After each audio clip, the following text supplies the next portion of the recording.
Genetic some specific topics जिनका हम revision यहाँ पे हम कर लेंगे.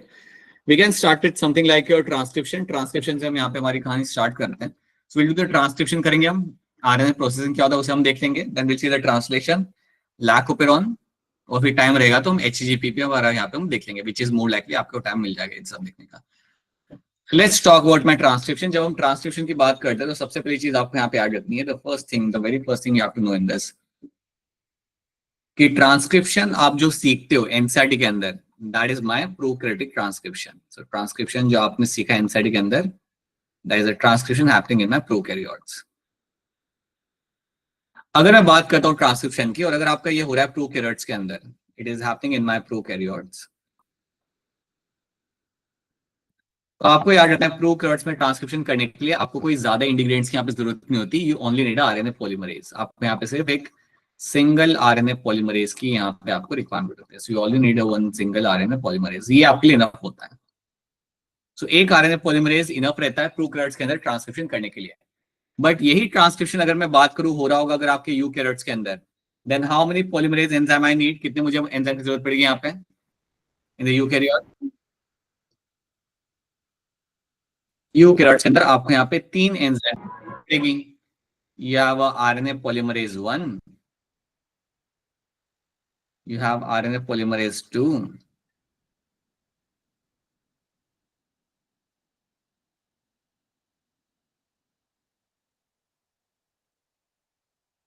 and RNA polymerase 3.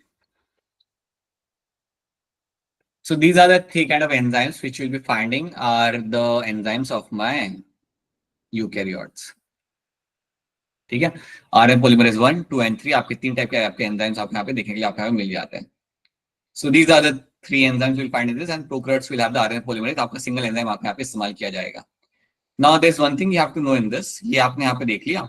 Now जब भी हम बात करते हैं हमारे ट्रांसक्रिप्शन की, so basically you know that transcription means what, you will have a DNA molecule, और उस डीएनए में से आप बना कर दोगे आपका यहाँ पे एमआरएनए. यही हम करते हैं हमारे ट्रांसक्रिप्शन के अंदर. सो आपको याद रखना है कि अगर आप डीएनए यहाँ पे इस्तेमाल करके एमआरएनए बना रहे हो तो आपको जो आरएनए पॉलीमरेज आपके यहाँ पे होगा, इसे हम बोलेंगे यहाँ पे as a DNA dependent RNA polymerase. Will call it as a DNA dependent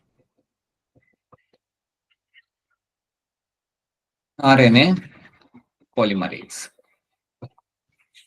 तो ये बात याद रखनी है कि जो आपका पॉलीमरेज आपका यहाँ पे, इसका नाम क्या होगा यहाँ पे, डीएनए डिपेंडेंट आरएनए पॉलीमरेज. इसका यहाँ पे हम नाम यहाँ पे इस्तेमाल करेंगे. That is the name we will be using in this. तो चलिए देखते हैं यहाँ पे कैसे होगा आपका transcription, which you have already seen this thing, but इसके बाद फिर हम यहाँ पे देखते हैं. तो जब हम ट्रांसक्रिप्शन की यहाँ पे बात करते हैं, as we know you have a DNA dependent RNA polymerase का हम यहाँ पे इस्तेमाल करेंगे. आपका जो आरएनए बनाया जाएगा that will B form in 5' to 3' direction में ही आपका बनाया जाएगा. तो याद रखना है जब आपको डीएनए आपके सामने आता है तो उनमें से एक स्ट्रैंड को हम यूज करेंगे एज अ टेम्पलेट स्ट्रैंड, और उस टेम्पलेट स्ट्रैंड को इस्तेमाल करके I will make a RNA out of it. उसको इस्तेमाल करके मैं अपना आरएनए यहाँ पे बना लूंगा. जैसे कि आपके सामने यहाँ पे डीएनए आ गया. DNA is double stranded. So आपको कौन सा स्ट्रैंड आप यूज करोगे अपना एमआरएनए बनाने के लिए, तो आपको याद रखना है जो स्ट्रैंड मेरा होगा 3' से 5' वाला, the strand which is moving from 3' to 5', इसको मैं यहाँ पे इस्तेमाल करूंगा for my RNA synthesis. So this strand is called as my template strand. इसको मैं बोलता हूँ यहाँ पे as a template strand. और जो दूसरा स्ट्रैंड होता है उसको हम बोलते हैं as a coding strand. याद रखना coding strand किसी चीज के लिए कोड नहीं कर रहा. coding strand is useless. ये आपका बेसिकली कोई आपको प्रोटीन बना के यहाँ पे नहीं दे रहा, बट आप यहाँ पे टेम्पलेट को यहाँ पे इस्तेमाल करेंगे और टेम्पलेट का इस्तेमाल करके मैं अपना यहाँ पे एमआरएनए बना लूंगा. कोडिंग स्ट्रैंड को आप इवन कह सकते हैं sense strand, and template strand को आप इवन बोल सकते हैं आप as antisense strand. So that is something we'll be doing this. Now you have your transcriptional unit यहाँ पे. अब मैं आपसे जानना चाहता हूं कि आप जानते हो that the unit will have a promoter, you will have a terminator site. Promoter होगा, टर्मिनेटर होगा. ये मेरा यहाँ पे start site, this is my starting point. ये मेरा यहाँ पे स्टार्ट साइट, ये मेरा पॉइंट है जहां से मेरा ट्रांसक्रिप्शन यहाँ पे स्टार्ट होगा. Now you have to tell me इसके पहले का जो एरिया यहाँ पे होता है, whatever the region you have before that, उसको हम क्या बोलते हैं? Upstream. Upstream. We call them as a upstream. बिल्कुल सही, इसको बोलना मैं as a upstream. तो याद रखना आपसे पूछा जाएगा कि अपस्ट्रीम में आपको क्या मिलता है, तो आप बोलोगे अपस्ट्रीम में मेरे यहाँ पे प्रमोटर का सीक्वेंस मुझे यहाँ पे मिल जाएगा. प्रमोटर का सीक्वेंस मुझे यहाँ पे दिख रहा है, I can clearly see that. But उसके साथ साथ अपस्ट्रीम के अंदर I can also see something like your enhancer. इसमें आपको एक और चीज यहाँ पे मिल सकती है, which can be called as my enhancer. Enhancer भी आपको यहाँ पे देखने के लिए आपको मिल सकता है. ये बात भी अगर आपको याद हो तो मैंने मेंशन किया था जो आपको पढ़ा रहा था, that you have something like enhancer in the upstream के अंदर जो आपका एनहांस करता है rate of transcription. This is the side, this is the location जहां पे आपका रेट ऑफ ट्रांसक्रिप्शन आपका बढ़ेगा, इंक्रीज होगा, that's enhancer over here. Then आपका आगे का जो एरिया होता है स्टार्टिंग पॉइंट से जो भी आपका आगे का जो यहाँ पे आपका जोन आएगा, that zone here will be called as my downstream. इसको हम बोलेंगे यहाँ पे एज अ डाउनस्ट्रीम।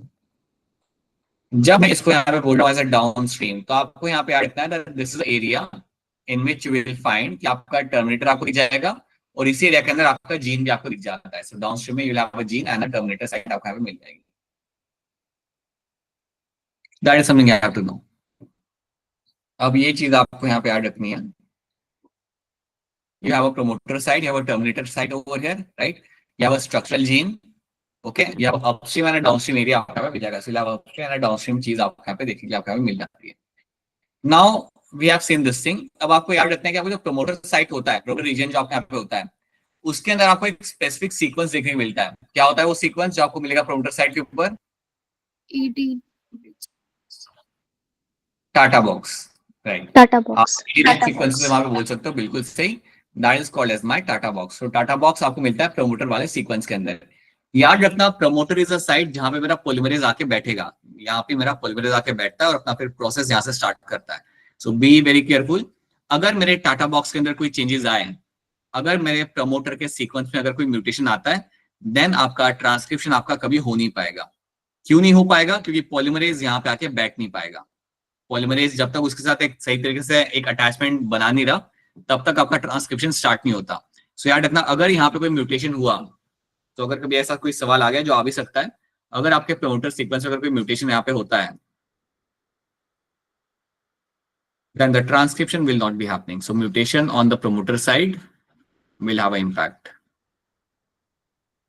ये बात भूलना मत, अगर प्रमोटर गया काम नहीं कर रहा, देन पॉलीमरेज आके बैठेगा नहीं उसके ऊपर। ठीक है, now let's see some more things. So you can see over here, you can see the upstream क्या होता है यहाँ पे मेंशन किया हुआ है। We have also mentioned what is your enhancer। यहाँ पे enhance करता है rate of transcription आपके यहाँ पे।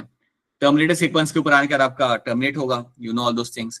And promoter is a site जहाँ पे मेरा RNA polymerase जाके बैठेगा। ये वो लोकेशन मेरा यहाँ पे जहाँ पे वो जाके बैठेगा। ठीक है, सिस्ट्रॉन जीन क्या होता है हमें मालूम है। सिस्ट्रॉन आपका वो सेगमेंटेड डीएनए का जहां से आपका पॉलीपेप्टाइड बनता है, that is called as my cistron gene. वो होता है आपका सेगमेंट डीएनए का जहां से आपका ट्रांसक्रिप्शन हो रहा है। दैट मींस यहां से प्रोटीन भी बन सकता है, आरएनए भी बन सकता है, टीआरएनए भी बन सकता है। बट जब मैं यहाँ पे टर्म इस्तेमाल करता हूँ cistron, cistron is a segment of a DNA जहां पे आपका पॉलीपेप्टाइड बनते हुए आपको वहां पे मिल जाएगा। This is a segment you will find where the polypeptide is getting formed over there. तो याद रखना, you will have a monocystronic condition यहाँ पे is going to be one polypeptide is getting formed over there। polycystronic जो आपके यहाँ पे होता है, that's going to be your like prokaryote cells के अंदर आपको मिलेगा, आपको यहाँ पे देखेंगे that you can find multiple polypeptides can getting formed, will be getting formed in them। so polycystronic में आपका आएगा prokaryotes, monocystronic के अंदर आपका आएगा यहाँ पे आपका eukaryotes। हमारे अंदर at a time एक ही बनता है आपके यहाँ पे प्रोटीन। बैक्टीरिया में वैसा नहीं होता, बैक्टीरिया यहाँ पे एडवांस है इस तरीके से। Now let's talk about my RNA polymerase. जब मैं आरएनए पॉलीमरेज की बात करता हूं, याद रखना जो आप ट्रांसक्रिप्शन आप सीख रहे हो ना, यू आर लर्निंग, जो इनसाइड में मेंशन किया हुआ, it is all in terms of my prokaryotes. तो यहाँ पे याद रखना, ट्रांसक्रिप्शन करने के लिए you need to have few ingredients आपको यहाँ पे चाहिए होते हैं। क्या होते हैं यहाँ पे ingredients? You will be needing some RNA polymerase, ribonucleoside triphosphate, ये आपको यहाँ पे लग जाएगा, जरूरत इसकी आपको लग जाएगी। मैग्नीशियम आयन आपको चाहिए होते हैं, इनके बगैर आपका काम नहीं चल सकता। And DNA template. These are the molecules you need to have, then you can do your transcription. Now, polymerase will have alpha dash alpha, beta dash beta is going to be a units आपको मिलेंगे आपके यहाँ पे। So, polymerase is made up of several units. Alpha dash alpha, beta dash beta are the units you'll find in them. This is my core enzyme. अब आपका core enzyme जाके बैठता है प्रमोटर साइट के ऊपर, लेकिन जब वो प्रमोटर साइट पे जाके बैठता है, आपका ट्रांसक्रिप्शन आपका वहां पे स्टार्ट नहीं होगा। जब आपका वो प्रमोटर साइट पे जाके बैठेगा, then you will find the transcription over there is not going to start। वो तब तक आपका स्टार्ट नहीं होता जब तक आपका एक इनिशिएटिंग फैक्टर आपका आके नहीं बैठता। तो क्या होता है आपका इनिशिएटिंग फैक्टर यहाँ पे? Sigma factor. राइट। सो बिल्कुल सी बात है आपके यहाँ पे। सो यू विल फाइंड कि आपका ट्रांसक्रिप्शन स्टार्ट करने के you need to have a sigma factor. तो सिग्मा फैक्टर आके बैठेगा पॉलीमरेज के ऊपर, उसके बाद आपका ट्रांसक्रिप्शन वहां पे आपका स्टार्ट होगा, and then you will find आपका इलॉन्गेशन आपका चालू होता है। That means your mRNA synthesis will start. जैसे ही आप टर्मिनेटर सीक्वेंस पे पहुंचे तो वहां पे आपका एक और फैक्टर आके बैठेगा, दैट्स माय रो फैक्टर। जैसे ही रो फैक्टर आके बैठता है, यू विल फाइंड अल्टीमेटली आपका पॉलीमरेज वहां से निकल जाएगा एंड आपका एमआरएनए बन के आपका रिलीज हो जाता है। सो ये चीज आपको यहाँ पे रखनी है याद। नाउ सिग्मा फैक्टर पूरा टाइम वहां पे जुड़ा हुआ नहीं रहेगा। सिग्मा फैक्टर ने जैसे ही स्टार्ट किया अपना प्रोसेस, देन वो वहां से चला जाएगा। स्टार्ट रखना, देखो यहाँ पे सिग्मा फैक्टर आ रहा है, आके बेटा पॉलीमरेज के ऊपर। जैसे ही इसने अपना काम कर दिया, जैसे ही मेरा ट्रांसक्रिप्शन स्टार्ट हो जाता है, सिग्मा फैक्टर वहां से निकल जाता है। अब मेरा पॉलीमरेज आगे बढ़ेगा, टेम्पलेट को इस्तेमाल करेगा, will make the mRNA out of it. MRNA आपका बनता जाएगा जब तक आपका आ रहा है यहाँ पे टर्मिनेटर सीक्वेंस। जैसे ही आपका टर्मिनेटर सीक्वेंस यहाँ पे आया, you will find the rho factor will come. Rho factor आके बैठेगा पॉलीमरेज के ऊपर एंड जाके अल्टीमेटली आपका टर्मिनेट करेगा आपके एमआरएनए सिंथेसिस को। सो that is what you find happening, और इस तरीके से आपका एमआरएनए आपका बन के आपका यहाँ पे रेडी हो जाता है। So this how your mRNA is getting form. अब मुझे एक बात बताओ, जब आपका यहाँ पे एमआरएनए बनकर रेडी हो चुका है, दैट इज योर ट्रांसक्रिप्शन आपका खत्म हो गया, सिंपल है। बैक्टीरिया में ट्रांसक्रिप्शन कंपैरेटिवली सिंपल होता है, हमारे अंदर कई सारे प्रोटीन्स इन्वॉल्व होते हैं additional. So you have to know this thing कि हमारा जो ट्रांसक्रिप्शन आप जो पढ़ रहे हो बैक्टीरिया का है एंड काफी सिंपल है। अब जब आपको एमआरएनए आपके यहाँ पे मिल गया, अब मुझे बताओ क्या ये एमआरएनए अगर मुझे मिल रहा है एनिमल सेल के अंदर, क्या मैं इसे डायरेक्टली इस्तेमाल कर सकता हूँ पॉलीपेप्टाइड बनाने के लिए? No sir. No sir. नहीं कर सकता। क्यों नहीं कर सकता? इंट्रॉन्स होते हैं। इंट्रॉन हो रहा है। आप कह रहे हो कि इसमें लगे हुए इंट्रॉन्स। अब मेरा सवाल आपसे यहाँ पे ये कि अगर इंट्रॉन्स लगे हुए हैं, क्या ही दिक्कत आएगा उससे? सर ये वो इंटर प्रोटीन कोड नहीं करते। हाँ चलो, प्रोटीन कोड नहीं करते हैं, ट्रू। तो जैसे कि अब अगर इंट्रॉन्स के ऊपर अगर मेरा आएगा ना, राइबोसोम चल के इसके ऊपर आएगा, तो वो आपका रुक जाएगा और आपका प्रोटीन सिंथेसिस वहां पे बंद हो जाएगा, because intron do not code for protein. So that is why you need to remove them. अगर ये आपने रखा ना, तो आपका राइबोसोम कभी इसके ऊपर मूव ही नहीं कर पाएगा। राइबोसोम थोड़ा बहुत ही मूव करेगा and then it will fall down. So that is why you have to remove the introns. तो ये सब करना, इंट्रॉन्स को निकालना, कैपिंग करना, टेलिंग करना, एनिमल सेल के अंदर करना जरूरी होता है। And that is why animal cell के अंदर you will find something happening that is called RNA processing. ये आपको एनिमल सेल में होते हुए मिल जाएगा। क्या बैक्टीरिया में आरएनए प्रोसेसिंग की यहाँ पे जरूरत पड़ती है? No no sir. Sir. No sir. कभी नहीं। So bacteria will never have a requirement of RNA processing वहां पे, because in bacteria you don't have intron. So basically यहाँ पे वो वहां पे उनका कोई कंसर्न नहीं आता। सो प्रोकैरियोट्स के अंदर there is no modification is required over there. आपका जो एमआरएनए आपका बन चुका है आपका यहाँ पे, that is ready for my translation. So जो आपका एमआरएनए यहाँ पे बन चुका है आपका यहाँ पे, that is going to be ready for your translation. ठीक है। So these are my RNA polymerase for my eukaryotes. RNA polymerase 1 आपको बना के देगा आपका यहाँ पे आरआरएनए। 2 बना के देगा आपको यहाँ पे एमआरएनए, जिसको हम इवन कहते हैं as a heterogeneous nuclear RNA. And then you have RNA polymerase 3 which is going to give you the tRNA, SrRNA and SNRNA. So these are the kind of RNAs you'll be finding getting formed from the RNA polymerase 3, polymerase 2 and polymerase 1. तो ये चीजों का आपको यहाँ पे रखना है ध्यान। These are the few things you have to know over here. ठीक है। Now ये हमारा ट्रांसक्रिप्शन आपका यहाँ पे हो चुका है। There's something you can see all this thing has been done. आपने template strand को यूज करके you have made the mRNA out of it. Then you has undergone some modification. ये हम यहाँ पे now let's see. So here he will talk about the your particular RNA processing. So याद रखना, आपका जब mRNA बनता है ना, it will have the untranslated region on the both the side. ये ऑलरेडी एक बार सवाल आ चुका है और काफी लोगों ने ये गलत किया या मिस कर दिया है। जब आप mRNA बनाते हो तो mRNA बनने के बाद याद रखना, आपके एंड के अंदर you will have part होता है ना, then part will have UTR.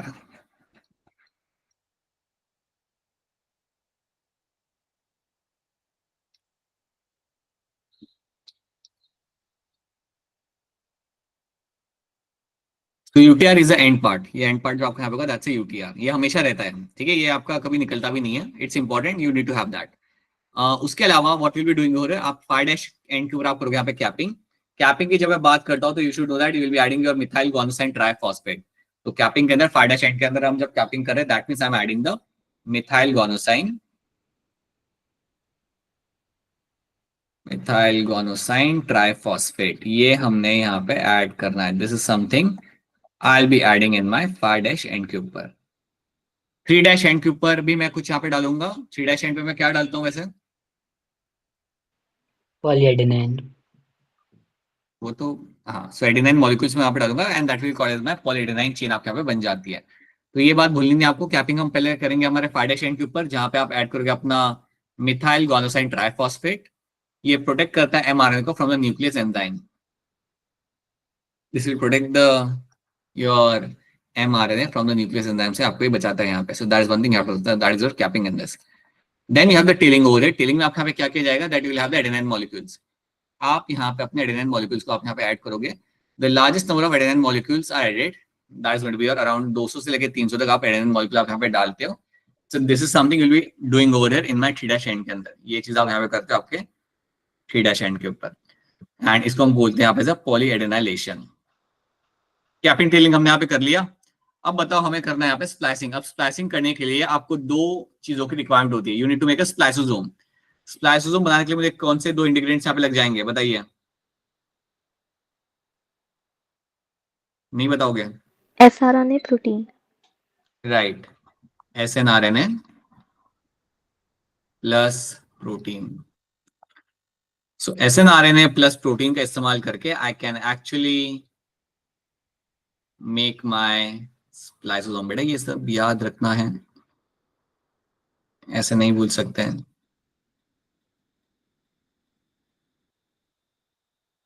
This will make my spliceosome. चलो हम यहाँ पे देख लेते हैं। सो स्प्लाइसिंग करने के लिए you have to make the spliceosome, and to make that happen you need to have SNRNA and protein. इसको मिक्स करके हम बनाएंगे हमारा स्प्लाइसोसोम। अब ये क्या करेगा, ये जाके आपके इंट्रॉन्स को रिमूव कर देगा। Simple, it will go and remove the introns. Introns को आपको रिमूव करना है, एक्सॉन्स को आपको ज्वाइन करना है। एक्सॉन्स को ज्वाइन करने के लिए आप यहाँ पे लाइगेज का यहाँ पे इस्तेमाल कर लोगे। वंस यू डू दैट, आपका यहाँ पे RNA प्रोसेसिंग आपका यहाँ पे खत्म हो गया। तो बेसिकली आपका RNA अब आपका अच्छे तरीके से आपका यहाँ पे रेडी हो चुका है। So now you are done with the main part, that is your RNA processing आपका यहाँ पे रेडी हो चुका है। ठीक है, that is something you have done. By the way, biotech का असाइनमेंट शेयर किया था मैंने आपके साथ। काफी लोगों ने कर लिया, काफी लोगों ने नहीं किया। तो जिन्होंने नहीं किया वो अपना टाइम निकाल के कर लीजिए। कुछ 20 जितने क्वेश्चन है वहां पे, डू दोस क्वेश्चन, बिकॉज कई सारे सवाल उसमें स्टेटमेंट बेस्ड सवाल है। तो आपको अगर सॉल्व कर रहे हो, अगर आपसे सॉल्व हो रहे हैं, that will be giving you some kind of confidence कि आप स्टेटमेंट बेस्ड सवाल आप कर पाओगे। ठीक है, तो यहाँ पे हमने कर लिया आपका RNA प्रोसेसिंग। यहाँ पे we are done with this, and now this is the picture of NSAID which you have to know. तो ये पिक्चर भी आई थी एग्जाम के अंदर, जिन्होंने एग्जाम दिया था। सो यू शुड नो, यहाँ पे आपका कैपिंग आपका हो रहा है, टेलिंग आपका हो रहा है। ये जो गोल गोल यहाँ पे बने हुए हैं ना, ये गोल गोल करके आप निकालते हो अपने इंट्रॉन्स को। सो that is the splicing is also happening. तो ये पिक्चर आपको याद रखना है। NSAID की पिक्चर आप इम्प्रिंट कर लो दिमाग में। ठीक है, so that is something we have done. एक दो क्वेश्चन हम यहाँ पे कर लेते हैं। In the process of transcription, the strand of DNA with a polarity dash act as a template strand। कौन सा हम यहाँ पे स्ट्रैंड इस्तेमाल करते हैं DNA का एज अ टेम्पलेट स्ट्रैंड? जल्दी जल्दी कर लेते हैं इसको, आगे बढ़ते हैं। या ऑलरेडी डन दिस क्वेश्चंस? बताइए Muskan Kumari. Sir B option. Option B आपका यहाँ पे सी आंसर यहाँ पे आ जाएगा। That's going to be correct answer. Yes, you will find this is a template strand I be using in them. These are the questions we have already done over here, so let's not waste time on them. मैं क्या करूंगा, आपको separately question share करूंगा as assignment, वो कर लेना please. Make sure you do those questions ये revision करने के बाद। ठीक है, तो ये हमने यहाँ पे कर लिया। This something we have done. Now let's talk about my, अभी हम जेनेटिक कोड नहीं करेंगे, that's a very simple topic, we won't be wasting time on that. We will jump on to your tRNA। तो फटाफट हम लोग यहाँ पे जंप करते हैं फ्रांसिस क्रिक के काम के ऊपर।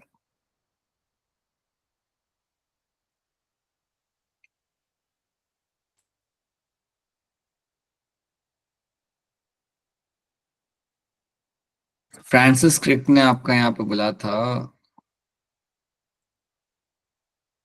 हाँ। तो let's talk about my tRNA as adapter molecule. tRNA जो आपका होता है, अब हम यहाँ पे क्या कर रहे हैं, we are done with the transcription, now will jump on to the translation वाला पार्ट। अब जब मैं ट्रांसलेशन की बात करता हूँ तो we have to start with the tRNA की कहानी से। सो tRNA की कहानी आप यहाँ पे डायरेक्टली आप यहाँ पे ऐड रखो that जब भी आप बात करते हो something in terms of your tRNA, so you should know that it will have a inverted L like structure. आप जानते हो यहाँ पे,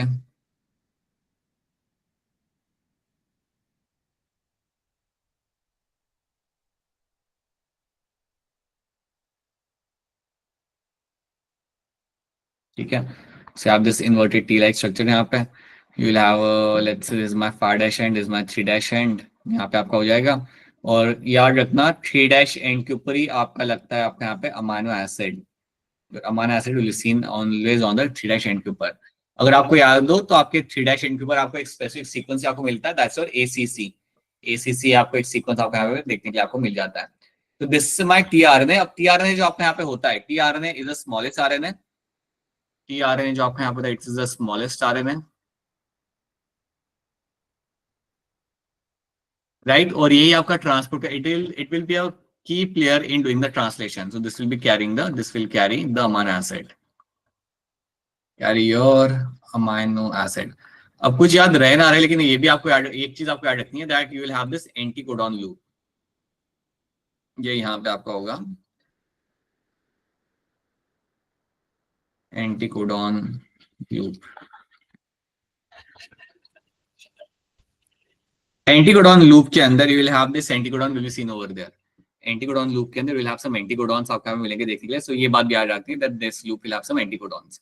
सो here you will have some codons, like let's say you will have something like A U A something like this. So you'll have your, ठीक है, you will have your anticodons के अंदर आपको एंटीकोडॉन्स आपको मिल जाएंगे। So will have some anticodons in this area. अब ये जो एंटीकोडॉन्स आपको हमें मिल जाए एंटीकोडॉन लूप के अंदर, ये आपकी करते बेस पेयरिंग आपके कोडॉन के साथ, जो आपका mRNA होगा उसके साथ उन्होंने वहां पे करते हैं अपनी base pairing, they will have some attachment over there. So याद रखना you have a tRNA, the 3' end 5' end I will find in the tRNA।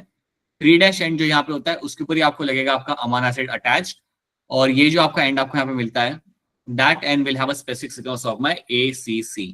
ऐसे कई सारे tRNA आपके पास होते हैं जो हर एक अमाइनो एसिड को जाके पकड़ के ट्रांसलेशन में आपके यहाँ पे मदद कर सकते हैं। So let's have a look.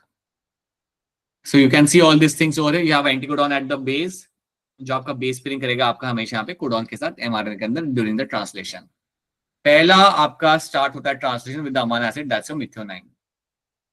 यहाँ से आपकी कहानी स्टार्ट होगी। सो you have a smallest RNA, you have around 73 से लेकर 93 न्यूक्लियोटाइड्स आपको यहाँ पे मिल जाते हैं। ट्रांसफर RNA भी हम इसे यहाँ पे बोलते हैं, that is what tRNA will stand for.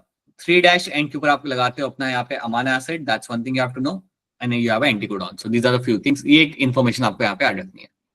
Then this is all information we have already discussed this thing, so you don't have to read again the same thing. हाँ, tRNA को हम इवन बोलते हैं यहाँ पे as a soluble RNA initially, इसको बोलते थे एज अ सोल्यूबल RNA। तब उनको इसका काम मालूम नहीं था, जब उसका काम मालूम पड़ा तब देन दे स्टार्टेड सेइंग कि अरे ये तो मेरा ट्रांसफर RNA है, right. That's when they got a separate name. But याद रखना initially they were getting the name of my soluble RNA का नाम यहाँ पे इन्हें मिल जाता।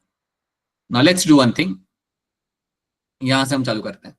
So you have this enzyme. The enzyme is called as my amino acyl synthetase. या इसको हम even कहते हैं as a amino acyl tRNA synthetase. अब ये एंजाइम आपका यहाँ पे क्या करता है? This enzyme is the one जो आपके अमाइनो एसिड को tRNA के ऊपर जाके लगा देता है। It is known to attach my T amino acid. ये मेरे अमाइनो एसिड को tRNA पे जाके आपके यहाँ पे अटैच कर देगा।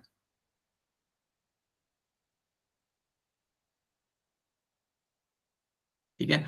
So amino acid tRNA synthetase is the one जो आपके अमाइनो एसिड को यहाँ पे tRNA के साथ जाके आप अटैच कर देता है, और ये एंजाइम आपको मिलेंगे काफी ज्यादा आपके सेल के अंदर। याद रखना the number of enzymes will have in the cell are would be around 20। ये जो एंजाइम आपके पास होंगे यहाँ पे वो आपके 20 जितने आपको मिलेंगे आपके साइटोप्लाज्म के अंदर, क्योंकि आपके पास अमाइनो एसिड भी आपके 20 होते हैं। So you also know that you also have 20 amino acid. तो हर एक अमाइनो एसिड के लिए you will have one specific enzyme will be seen over there. ठीक है, सो दैट्स समथिंग। अच्छा मुझे एक बात बताओ, जब आप tRNA के ऊपर लगाते हो amino acid using this enzyme, क्या ये करते समय खर्चा होता है नहीं होता है? Do you have investment of energy over there या नहीं होता? Yes, sir. ये सर होता है। मैं होता है। खर्चा यहाँ पे होगा। So when you do this, ये तो आपकी इंफॉर्मेशन है कि आपके tRNA को हम इवन कहते हैं, it looks like a clover leaf shape की तरह वो दिख जाता है, या वो इन्वर्टेड एल शेप की तरह यहाँ पे दिख जाता है। So that's one thing that mention that tRNA will look like इधर अ क्लोवर लीफ और इन्वर्टेड एल की तरह आपको दिख जाएगा। Now, so you can see the picture of your tRNA over here. Now, there's one thing should be very much clear to you that tRNA जब attach करता है अपने साथ अमाइनो एसिड को, तो वहां पे आपका खर्चा होता है। You will find investment of energy is being done over there. ये सारी इंफॉर्मेशन आपकी already you know this thing, so I'm not repeating this thing again to you. Let's move on to your translation. Translation करने के दौरान आप यहाँ पे क्या करते हो? You are actually using the mRNA and you are making the polypeptide. अब ट्रांसलेशन करने के लिए आपको क्या क्या इंटीग्रेंट्स की आपको यहाँ पे जरूरत पड़ जाती है, तो याद रखना। तो कह रहे हो ट्रांसलेशन यूनिट यहाँ पर राइबोसोम्स, और अगर मैं राइबोसोम्स की बात कर रहा हूं तो अगर मैं यूकैरियोट्स की बात करूं तो ribosomes are going to be of my ATS, right. I also need to have some magnesium ions, I need to have a messenger RNA, और उसके साथ साथ मुझे चाहिए होंगे मेरे यहाँ पे tRNA। tRNA जो मुझे चाहिए होंगे that's my charge tRNA, so I be needing my charge tRNA। जब मैं कह रहा हूं I need a charge tRNA, that means what कि इन tRNA पर मुझे अमीनो एसिड लगा हुआ चाहिए।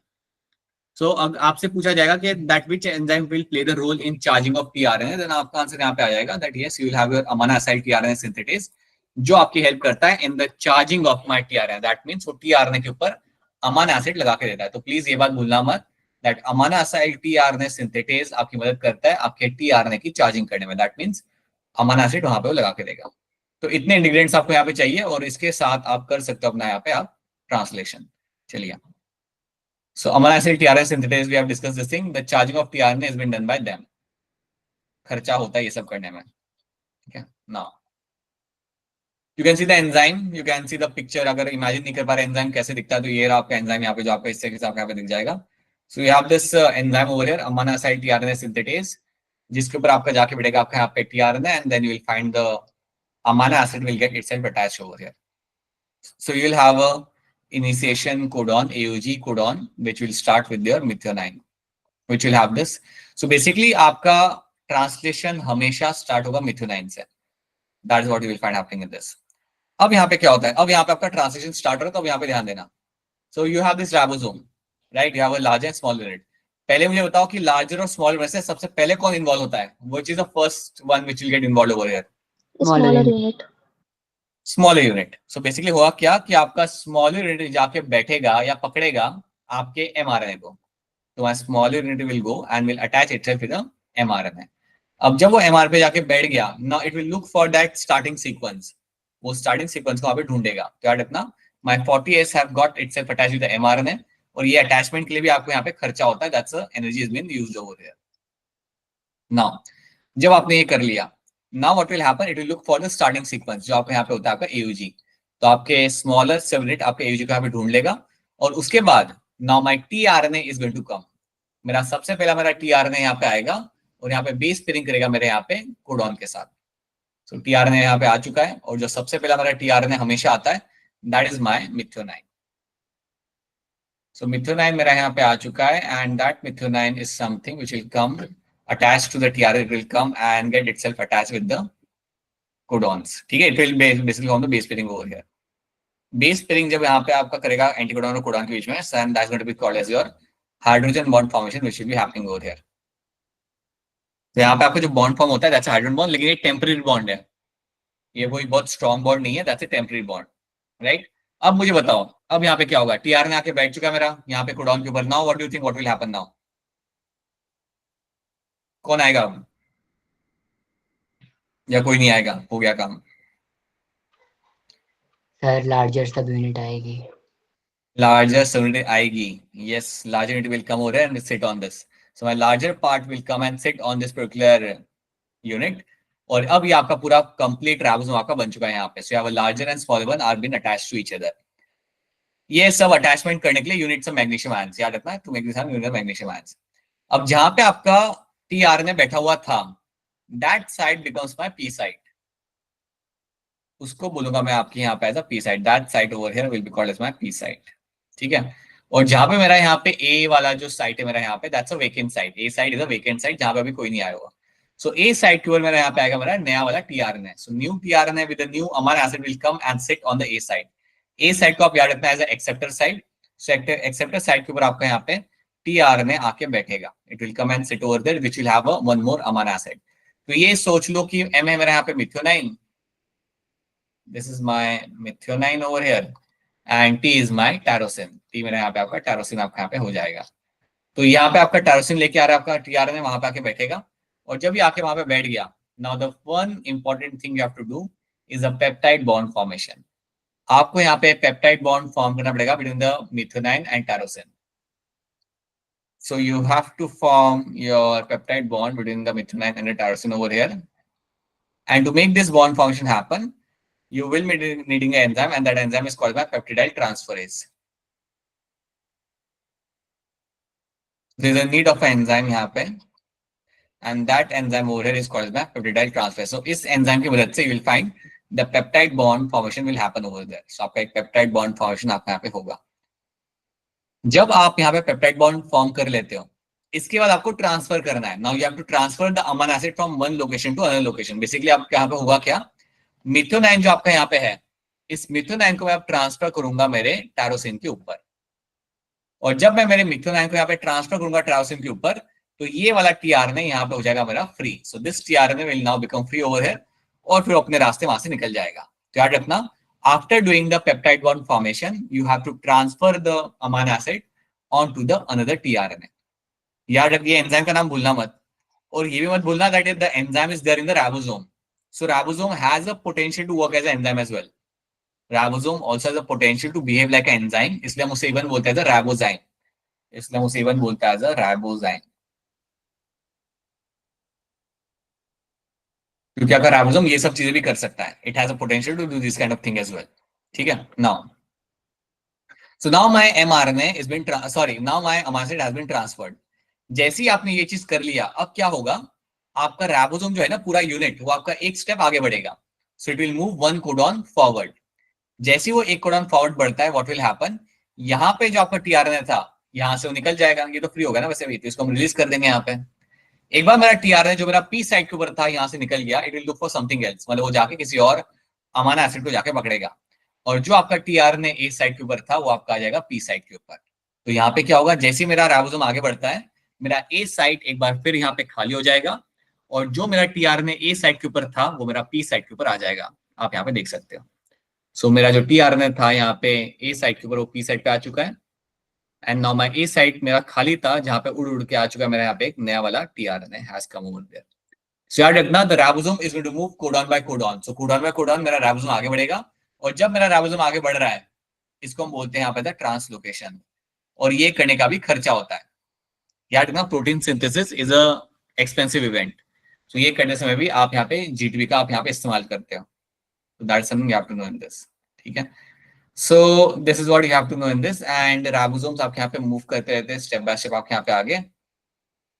And these ribosomes will move forward until they come across the stop codon. तो ribosome आपका move करता रहेगा codon by codon जब तक आपके सामने stop codon नहीं आ रहा. अब जैसे ही आपके सामने stop codon आ गया, अब आपको यहाँ पे करना पड़ेगा आपका termination. So basically stop codon के लिए आपके पास कोई भी RNA नहीं होता, sorry tRNA आपके पास नहीं होता.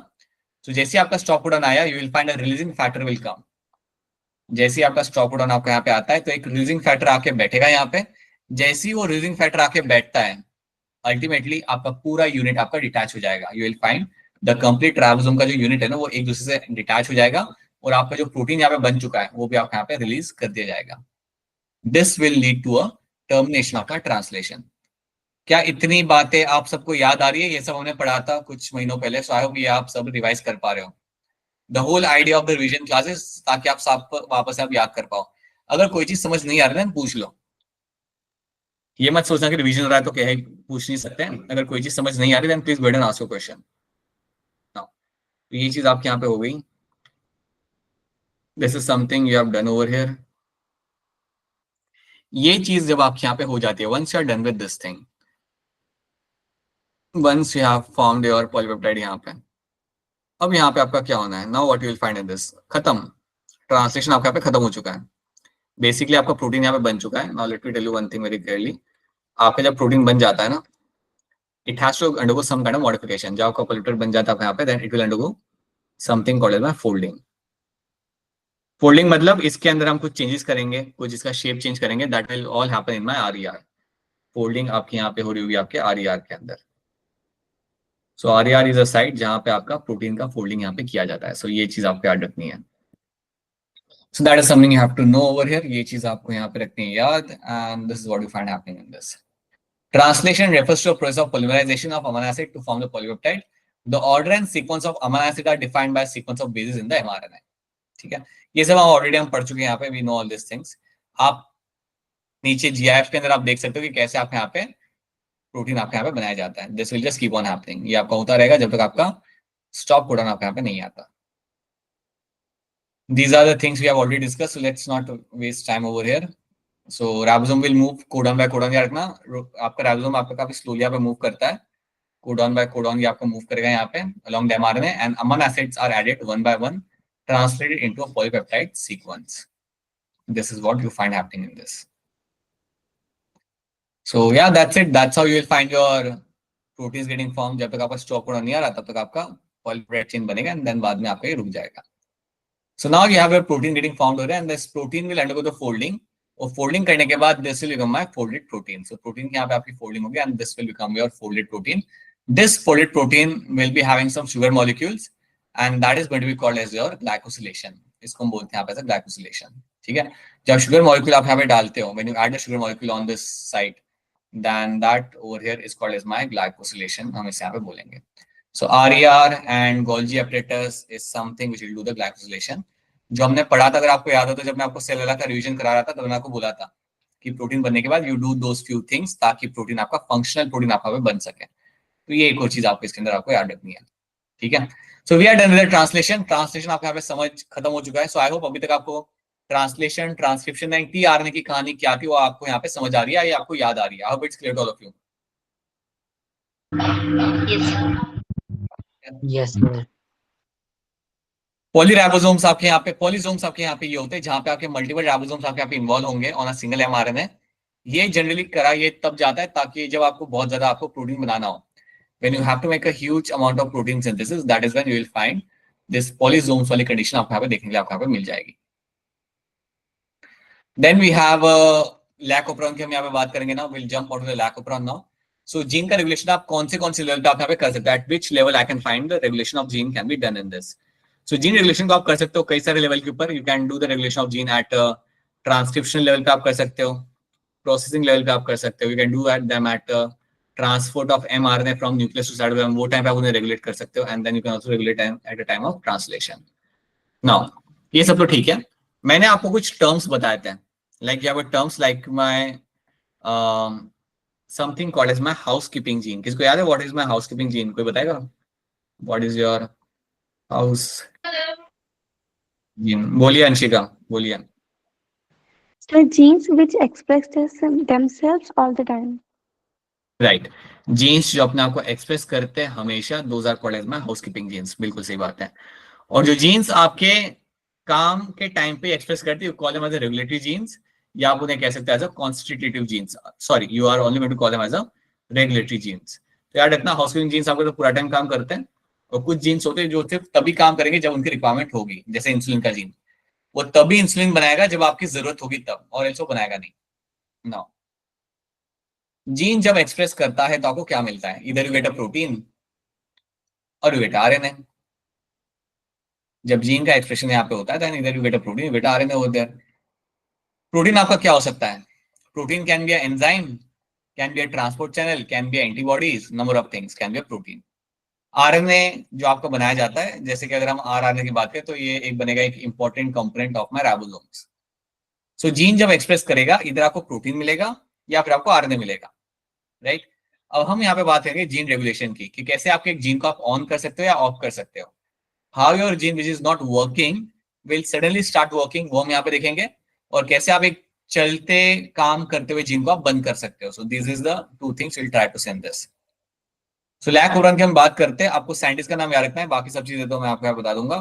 Your Francis Jacob, biochemist, and Jacques Monod.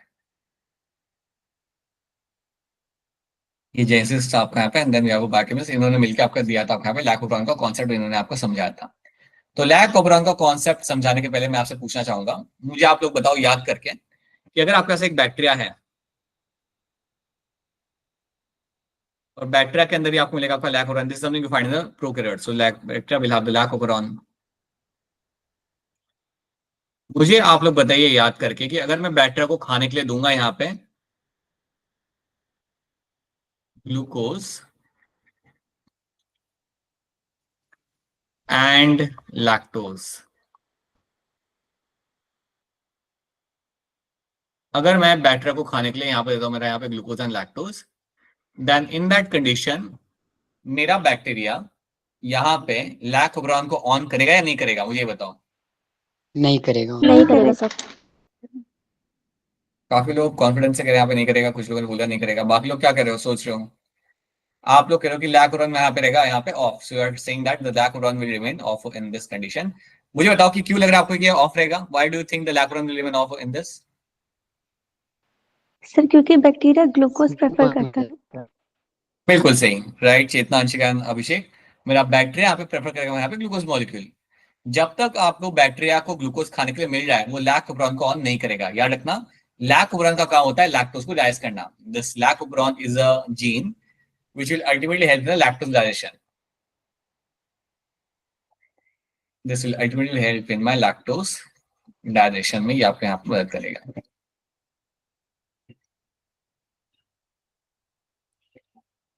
तो लैक्टोज डाइजेशन करने के लिए you should be very much clear on this कि आपका जो लैक्टोब्रान आपके यहाँ पे होता है, right, this lac operon is someone who is going to be digesting the lactose molecule over here and this will remain close in this will remain close over, ये आपके यहाँ पे बंद रहेगा।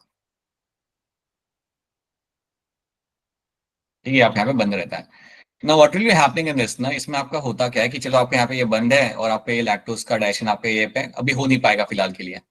अगर आपकी कंडीशन चेंज हो जाती है, if you have only lactose molecule, अगर आपके पास सिर्फ लैक्टोज मॉलिक्यूल अगर आपके मीडियम में आपके पास रहेंगे, देन उस कंडीशन के अंदर आपका लैक्टोप्रोन आपके यहाँ पे ऑन हो जाएगा। If you have this kind of condition then you will find the lac operon will get on.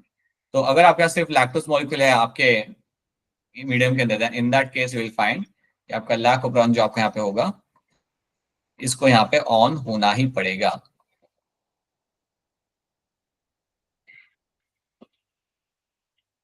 ठीक है, अगर कुछ नहीं है खाने के लिए तो वो लैक्टोज ही खाएगा फिर वहां पे, so that's when the lac operon will get on over here. तो चलिए देखते हैं यहाँ पे क्या होता है। So lac operon will remain off अगर आपके पास है ज्यादा ग्लूकोज एंड लैक्टोज। अगर ग्लूकोज कम भी होता तब भी वो ऑफ ही रहता, क्योंकि बैक्टीरिया पहले हमेशा प्रेफर करेगा अपना ग्लूकोज खाना, तो ये बात भूलना मत। अगर आपके पास सिर्फ लैक्टोज है then operon will become on in this, then आपको वहां पे वो ऑन हो जाएगा। चलिए हम बनाते हैं, हमारे यहाँ पे लैक्टोब्रान बनाते हैं और देखते हैं यहाँ पे क्या मिलेगा देखने के लिए। आप लोग भी बताओगे यहाँ पे क्या होगा, मुझे तो कुछ याद नहीं आ रहा। So let's see that.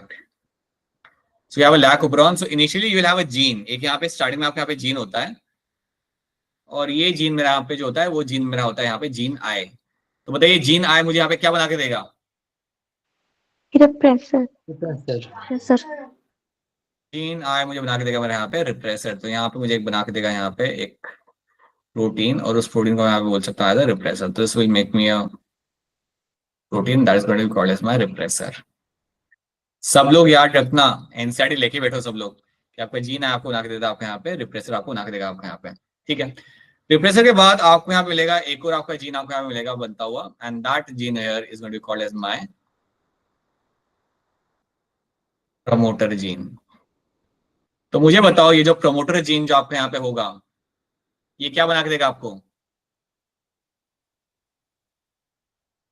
इसमें पॉलीमरेज आके बैठेगा। बस ये बात आपको याद रखनी कि मेरा जो प्रमोटर वाला जो जीन मेरे यहाँ पे होगा इस पे पॉलीमरेज आके बैठेगा, ये कुछ बना के आपको नहीं देगा। This is a gene, this is a promoter site है मेरे यहाँ पे, इस पे पॉलीमरेज आके बैठता है, यहाँ से आपको कुछ बनते हुए आपको नहीं मिलेगा। तो एकदम चुप मत हो जाओ, बताया करो ऐसे कि प्रमोटर साइट पे सर कुछ नहीं बन रहा होता, वहां पे आपका पॉलीमरेज आके बैठता है। Then you have another gene over here and that gene is going to be my gene of O. What does O gene stand for my? क्या ये Operator. ऑपरेटर। ऑपरेटर बन रही है? ऑपरेटर क्या बना के देगा?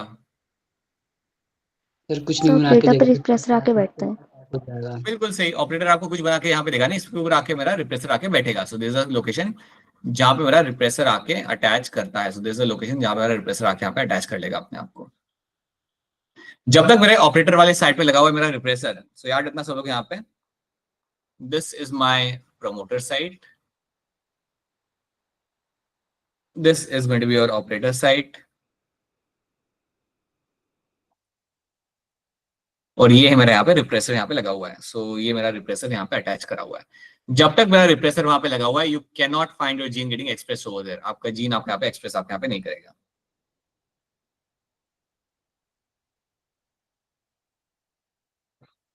So then you have your lag Z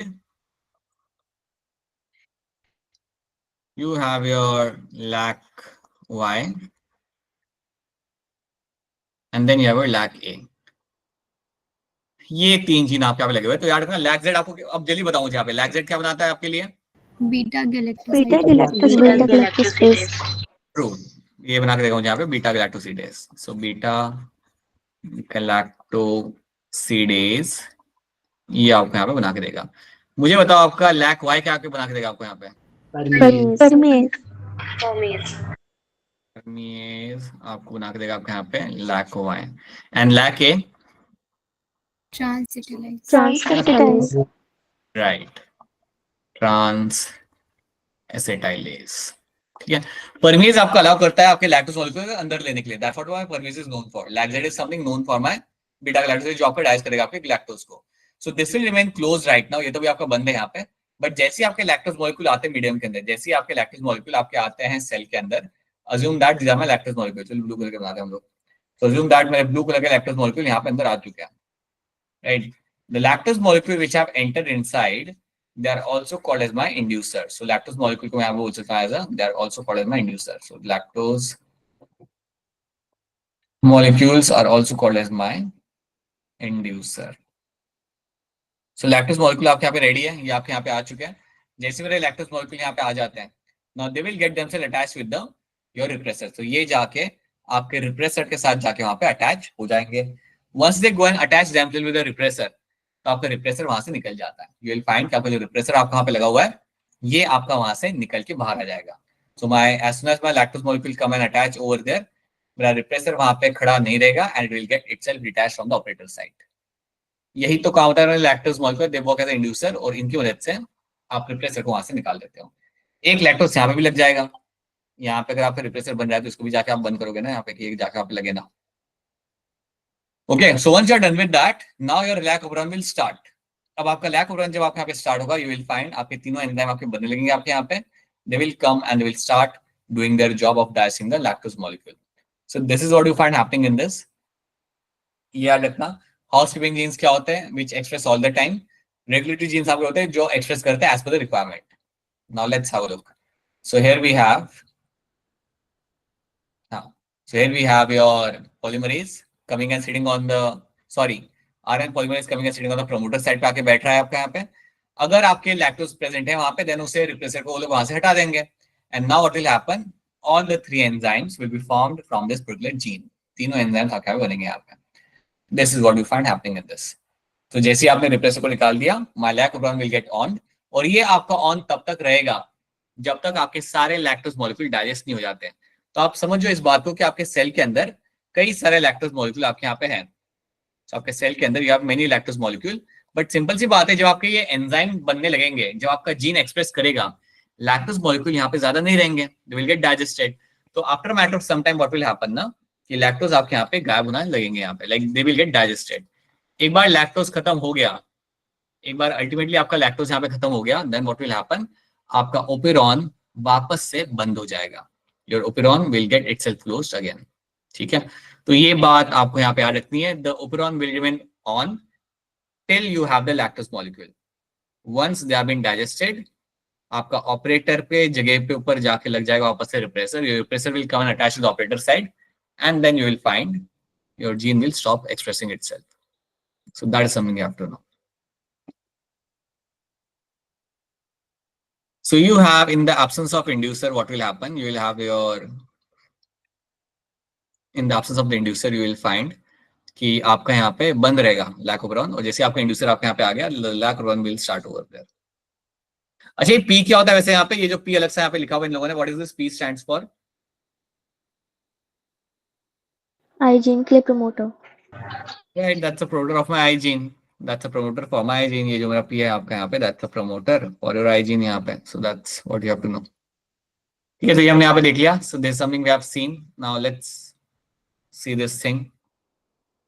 repressor अगर प्रोड्यूसर साथ मेरा यहाँ पे अटैच है, then it will remain off all the time, and inducer जब आएगा तभी आपका ऑन होगा यहाँ पे. So that is why we call this operon as a inducible operon. इसलिए हम आपका जो ओपेरॉन होता है ना, लैक ओपेरॉन, इसको हम इवन कहते हैं एज अ इंड्यूसिबल ओपेरॉन. जैसे ही मेरा इंड्यूसर यहाँ पे आया, तब मेरा ओपेरॉन यहाँ पे ऑन होगा, और एल्स ये मेरा बंद रहेगा.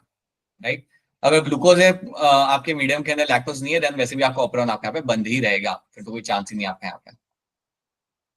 So now you will have your eyesight that is going to make the, ये मैं आपको यहाँ पे बता रहा हूँ कि अगर आई के अंदर म्यूटेशन होता है ना, अगर रिप्रेसर वाले जीन के अंदर अगर आपका म्यूटेशन यहाँ पे होगा, देन आपका ऑपरेरॉन ऑन रहेगा, क्योंकि रिप्रेसर आएगा ही नहीं ना यहाँ पे. You have no window of repressor coming and stopping anyone, so your gene will express itself all the time. So ये भी याद रखना, ये सवाल आ चुका है पहले भी. अगर म्यूटेशन हुआ मेरे जीन आई के अंदर, देन क्या होगा, the lac operon will remain on all the time, right. ये सब हमने डिस्कस कर चुका है. You can separately go and read all those things जो हम यहाँ पे डिस्कस कर चुके हैं. So this something we have done, right. ये सारी चीजें हम यहाँ पे देख पा रहे हैं. We have discuss all those thing which we have. याद रखना, लैक्टोज को इवन कह सकते हैं एज एलो लैक्टोज, जो आपका एज अ इंड्यूसर की तरह यहाँ पे काम कर रहा है. Now so operator plus repressor is going to keep the condition off, उसको हम बोलते हैं एज अ नेगेटिव रेगुलेशन. जब मेरा रिप्रेसर लगा हुआ है ऑपरेटर के ऊपर, और उसकी वजह से जब मेरा ऑपरेरॉन यहाँ पे मेरा बंद रहता है, इसको हम बोलते हैं यहाँ पे नेगेटिव रेगुलेशन. और जब मेरा लैक्टोज जाके अटैच करता है रिप्रेसर के साथ और मेरा ऑपरेरॉन यहाँ पे ऑन होता है, इसको मैं बोलता हूँ यहाँ पे एज अ पॉजिटिव रेगुलेशन. तो दोनों ही आपको मिलते देखने के लिए. You can see a positive as well as my negative regulation आपको मिलेगा यहाँ पे देखने के लिए.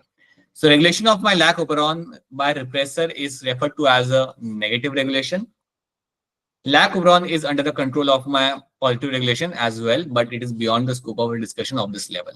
So ये दो चीजें याद रखनी है. It will have a negative regulation और positive दोनों regulations आपको यहाँ पे होते हुए आपको यहाँ पे मिल जाएंगे. So that is something you have to know. ये चीज आपको यहाँ पे याद रखनी है. That's your lack operon and I am assuming that कि सबको ये अब यहाँ पे याद रहेगा. So एक दो क्वेश्चन यहाँ पे करके हम यहाँ पे देख सकते हैं, but I think these are the questions we have been already done by you. So I'll be sharing with you the separate questions. Separate question में शेयर करूंगा, तो आपको इसे सॉल्व करना है. ओके, बट ऐसे सवाल करने की आदत रखना, because you will find question based on this coming all the time. So ठीक है, alright. So this is what we have done. ये हम यहाँ पे कर चुके हैं. We have discuss all those things. ये सारे क्वेश्चन हम सॉल्व कर चुके हैं पहले भी. Now let's talk about my human genome project. ये प्रोजेक्ट जिसने लिए थे 13 साल, 13 years to get itself completed. That is when we decided कि हम ह्यूमन जीनोम का सीक्वेंसिंग यहाँ पे करेंगे. अब आप में से कोई मुझे हैंड रेज करके बताओ यहाँ पे कि जब आपने प्रोजेक्ट चालू किया था तब कौन सी कंट्री इन्वॉल्व थी और बाद में कौन सी कंट्री आ गई थी. इतना बता दो बस. Which country started this project and बाद में कौन सी कंट्रीज आपके यहाँ पे इन्वॉल्व हो गई थी. एनसीईआरटी लेके ही बैठा करो. एनसीईआरटी लेके आंसर करोगे तब भी चलेगा. बोलो, which country started the human genome project, जहां पे आपने डिसाइड किया कि आप पूरे ह्यूमन जीनोम को आप यहाँ पे सीक्वेंस करोगे.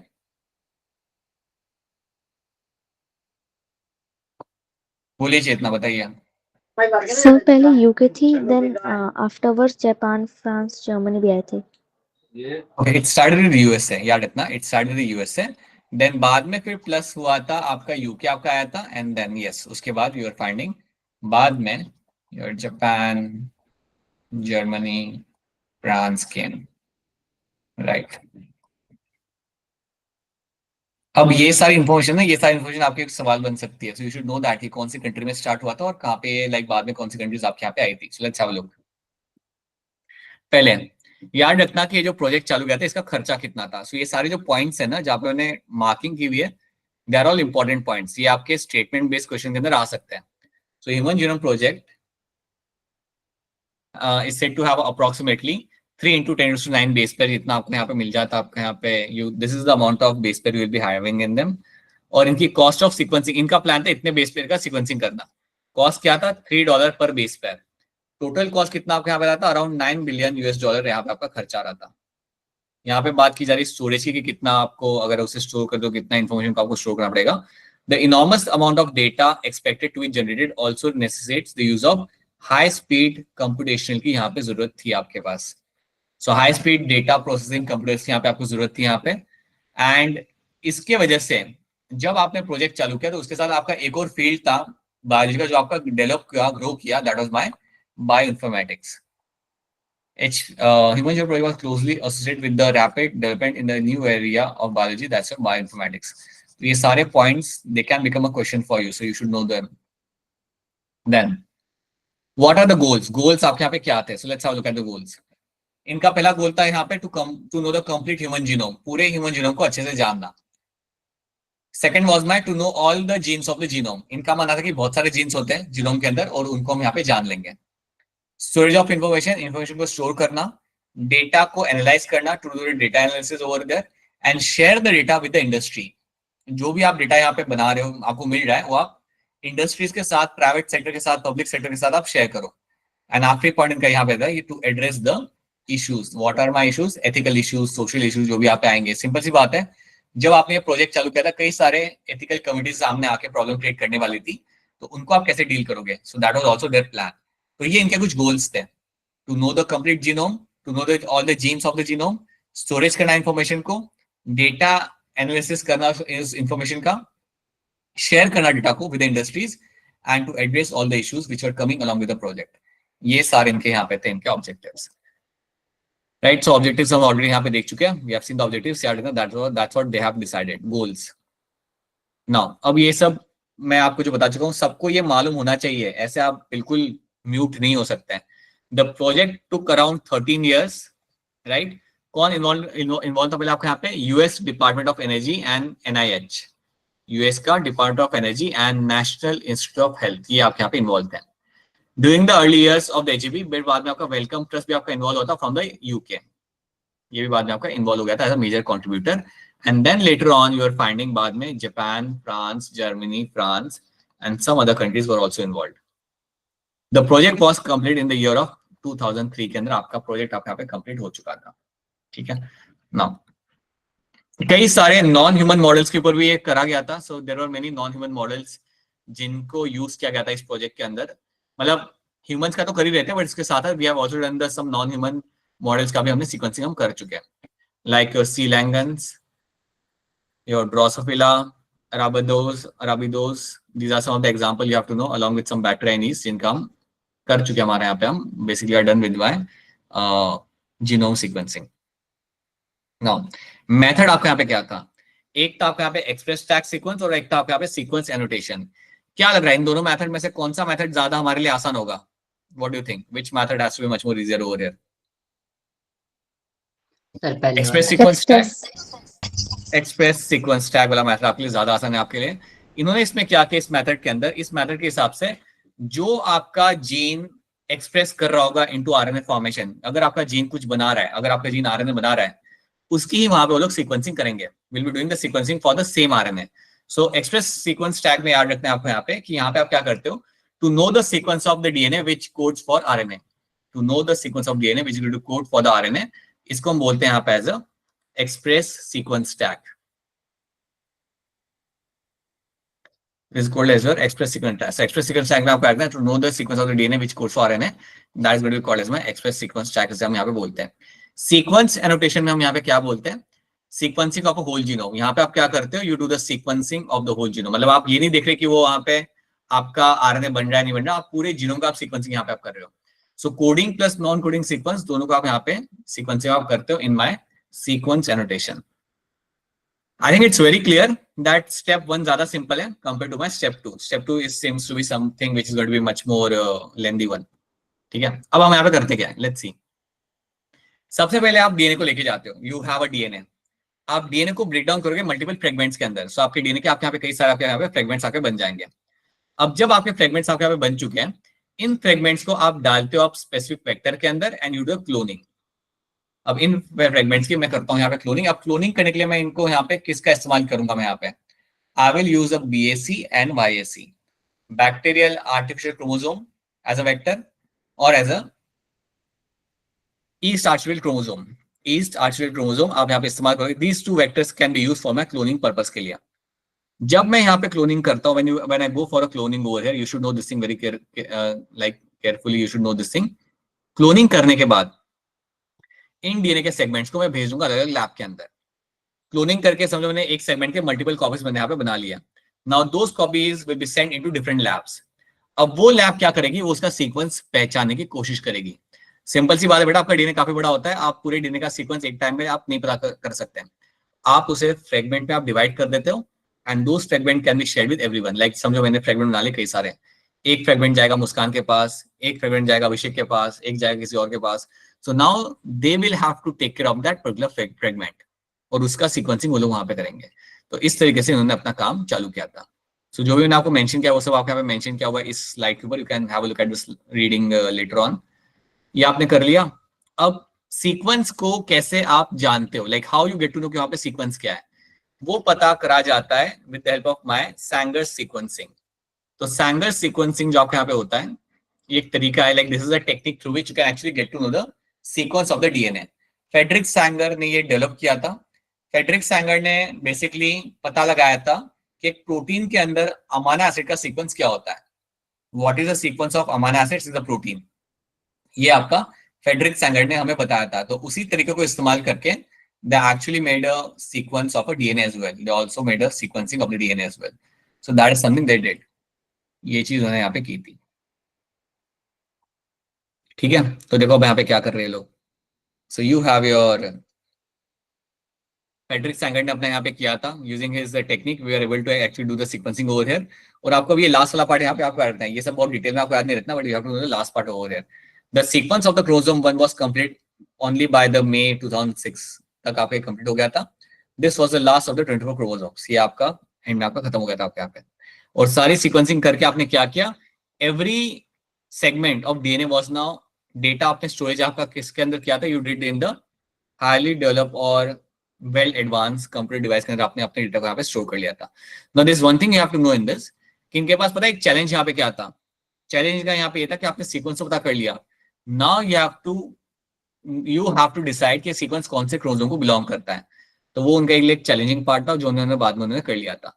सो another challenging task was assigning the genetic and physical map to the genome, कि वो कहाँ पे बिलोंग करता है, where does this particular part belongs. लेकिन ये चीज भी उन्होंने बाद में कर ली थी। After taking some time they realize they were able to understand that which sequence belong to which chromosome over there.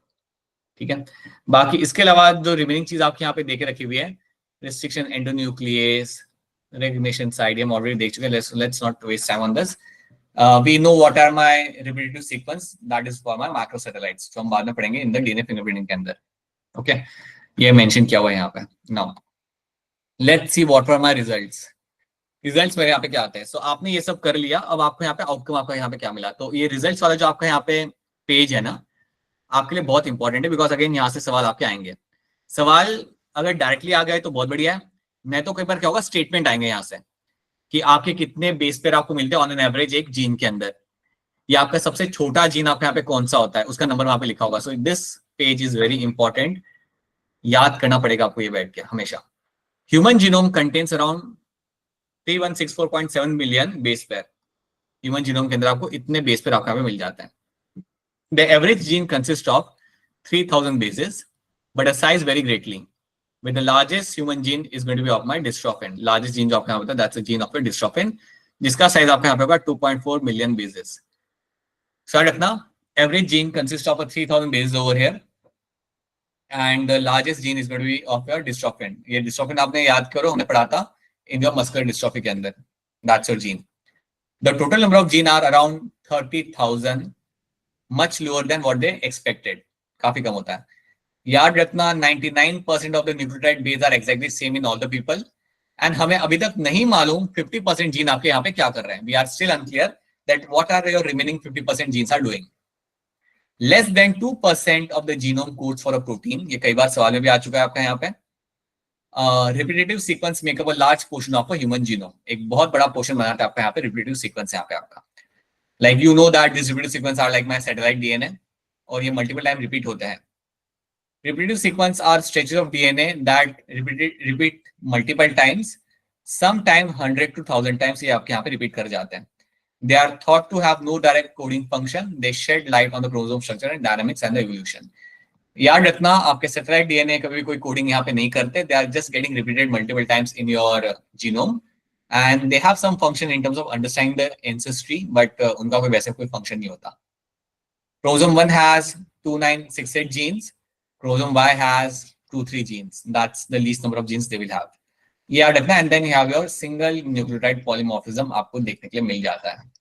ये आपका क्या होता है, let's see that. ये है आपका यहाँ पे सिंगल न्यूक्लियोटाइड पॉलीमॉर्फिज्म। हम सबके जीनोम के अंदर एक कोई पोजीशन आपका होगा जहां पे आपका बेस आपका अलग होगा। आप में कोई और होगा, मेरे में कोई होगा, किसी और में कोई और होगा। इसको हम बोलते हैं यहाँ पे single nucleotide polymorphism. and this is something you'll be finding happening in your human genome के अंदर. और ऐसे कितने आपको मिल जाते हैं locations? 1.4 million. You have 1.4 million such locations where you can have a single nucleotide polymorphism can be seen. बस यही आपको इसके अंदर याद रखना है. These are the information you have to know in this. This is something you have to know. ये सारा आपके है आपके satellite DNA के sequence आपके सामने. They are getting repeated multiple times. They do not code for anything. याद रखना ये आपको प्रोटीन नहीं बना के दे रहे आपके यहाँ पे. और इनका नंबर वेरी करेगा. अगर मेरे अंदर ये सीक्वेंस रिपीट करा 100 टाइम्स, आपके अंदर कुछ और हो रहा होगा. आपके अंदर शायद 200 टाइम्स होगा या 440 टाइम्स होगा. So it vary from person to person. आपसे पूछा जाएगा कि सैटेलाइट डीएनए आपको कहाँ मिलता है. Then you should know that you will find them in the centromere, telomere और हेटेरोक्रोमैटिन वाले एरिया के अंदर आपको सैटेलाइट डीएनए आपको वहाँ पे मिल जाता है एक ज्यादा अमाउंट के अंदर. ठीक है. So that is something we have done. तो यहाँ पे हमारे जो टॉपिक्स हमने यहाँ पे कवर किए हैं, the topics are your transcription, translation, RNA processing, lac operon and HGP. ये कुछ टॉपिक्स हमने यहाँ पे रिवाइज पर काफी स्लोली किया है. अगली बार जब हम लोग कोई चीज रिवाइज करेंगे तो will be slightly faster. But पहले ये बताओ कि यहाँ तक क्या चीजें आपको याद आ रही है. Is this thing clear to all of you? इसमें कोई डाउट हो तो पूछ लो. सो अगर इसमें कोई अगर आपको कंसर्न या अगर लग रहा है कि यार ये समझ अभी भी नहीं आ रहा, then please go and ask your thing. Because काफी लोग का ये था कि उन्हें human they were supposed to read those things. So ये हमने रिवाइज कर लिया. नाउ आपको क्या करना है, आपको एनसीईआरटी रीड करनी है. इतने ही टॉपिक की एनसीईआरटी रीड करो. It won't take more than 35 minutes. Spend some time, take out your 35 minutes and read the NCERT. एक बार आप एनसीईआरटी रीड कर देते हो ना, उसके बाद हम लगाते हमारे क्वेश्चंस. बेसिकली मैं क्या करूंगा, इन टॉपिक्स में से कुछ क्वेश्चन निकाल के आपके साथ शेयर करूंगा. सो अपना टाइम निकालिए and solve those question and get back to me. So please do that. Biotech की मैं आंसर की शेयर कर देता हूं आपके साथ. काफी लोगों ने करना बाकी अभी भी. Please do that as well. I will share the answer key of biotech, but please make sure कि ये वाला टॉपिक रिवाइज कर लो एक बार, ताकि आप दूसरा असाइनमेंट भी आप सॉल्व कर पाओ. ठीक है. सो या that's it, that's all we have done आज के क्लास के अंदर. इफ यू हैव एनी सवाल, if you have any questions over here, then please go and ask a question. हाँ, क्वेश्चंस पूछने के अलावा you can also tell me the topic which needs to be covered. अगर आपको लगे कि मुझे 12th में से अभी भी चीजें सीखनी है, जैसे कि हम जब वापस मिलेंगे ना, will be doing something like my divergent convergent evolution के एग्जांपल हम एक बार फिर देखेंगे. Then will be studying few more things from the human evolution. तो कुछ चीजें हमने रिवाइज करनी है and some topics you can share from your side. So chat में अपने टॉपिक्स यहाँ पे डालना चालू करो, जो टॉपिक्स आपको लग रहा है. और ये मत डालना कि सर मैं आई नहीं थी क्लास में इसलिए वो टॉपिक करना है मुझे, वैसे मत करना. Do add the topics which you know somewhat but clear नहीं है अभी भी वो. That would be a better thing. क्योंकि रिवीजन क्लास में अगर आपने कोई मिस किया था क्लास, क्योंकि क्लास स्लो चलता है, अगर रिवीजन क्लास में अगर आप वो टॉपिक वापस पढ़ोगे तो शायद आपको एकदम से समझ ना आए. But still write your options in the chat. I am just waiting to see your chat के अंदर आपके यूके. Write your topics which you want me to cover in the upcoming classes. मेरा प्लान कुछ ऐसा है कि अगले क्लास के अंदर हम कुछ चीजों का रिवीजन करेंगे and will solve a bulk of questions. Plan ये है to solve a bulk of question and to do some kind of revision. तो रिवीजन करने के लिए आप मेरे से बताइए कि आपको कौन से टॉपिक का रिवीजन कराना है. Because I have a plan of those some topics. जैसे देखो अभिषेक ने बोला थ्योरीज ऑफ इवोल्यूशन, तो ये हमारा हो जाएगा कल. डाइवर्जेंट आपका यहाँ पे हो जाएगा, डाइवर्जेंट इवोल्यूशन आपका यहाँ पे हो जाएगा. Those two things will do. इसके अलावा और कुछ है तो आप बताइए अपने एंड से. I think Chetna you had this molecular basis का आपका एक टॉपिक था. ये वाले कुछ टॉपिक्स है तो वो हमने यहाँ पे देख लिया है. Other topics if you have share that topics over here. उसनवाज के कुछ टॉपिक्स हैं which will be sharing doing tomorrow. बाकी लोग भी कई सारे टॉपिक्स हैं which I know that will be doing tomorrow. और बताइए, और कुछ भी आपके टॉपिक नहीं है? सब कुछ आता है, सब पे हाथ बैठा हुआ है. बायोटेक नहीं दीप्ति, बायोटेक का तो रिवीजन हो चुका है. बायोटेक का पूरा क्लास का रिवीजन हो चुका है बेटा. वहां पे fingerprinting is I'll better you go through the revision wala recording wahan pe Dipti. That will be much more helpful for you. We have done this thing in the last class. Human reproduction में कौन से topic, not the complete chapter. You have to tell me the topic. Gene therapy, सुमन कुमारी. ऐसे नहीं करना है sir. Principle of inheritance ऐसे नहीं करना है आपने. You have to tell me the topic over there. Okay, so we'll have a look at the few topics जो आप यहाँ पे mention किए हुए. Replication of retrovirus. Replication of retrovirus, Muskan Kumari. Role theory of inheritance. That makes sense. Gametogenesis. Okay, ठीक है. All right, ठीक है. Got it. Enough. These are the topics that are going to be enough for tomorrow's class. तो कुछ topic हम यहाँ पे pickup करेंगे उन्हें हम वहां से. Let's try to see how many topics are able to cover over here. हाँ ये हो जाएगा. Adaptive nutrition is a simple one. That's a simple topic. We'll cover that. We'll start with the evolution. Then we'll move on to your biotech का एक दो topic जो आप यहाँ पे मेंशन करो हम देख लेंगे. And then we'll move on to human reproduction. ठीक है? So we'll do